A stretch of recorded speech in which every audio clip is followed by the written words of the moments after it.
5 ऐसी चीज़ें जो हर भैरव और 10 महाविद्या के साधक को जाननी चाहिए। पहली बात ये समझो कि मैं यहाँ आध्यात्मिक कंटेंट बनाने नहीं आया हूँ, मैं सनातन के प्रक्रिया की शुद्धिकरण के लिए ये एक मूवमेंट चला।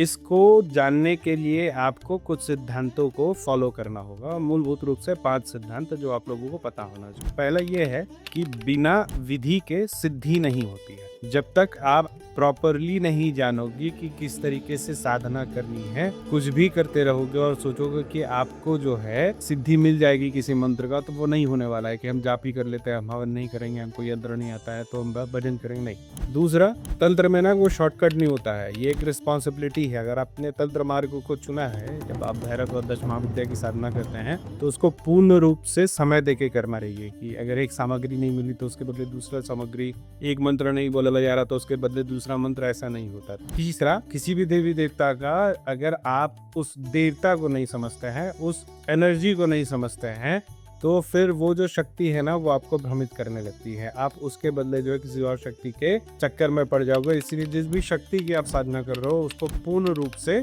समझो। चौथी बात, कोई भी रिचुअल अगर आप कर रहे हो ना तो उसका एक कॉन्सिक्वेंस होगा, वो चाहे आप सही रिचुअल कर रहे हो या गलत रिचुअल कर रहे हो। ये जो चारों बातें हैं ना, ये आप सही तरीके से तभी कर सकते हैं जब आपके पास गुरु हो। तो तंत्र मार्ग में अगर आप हैं तो आप हमेशा ध्यान रखिएगा कि गुरु is not an option, it is a necessity.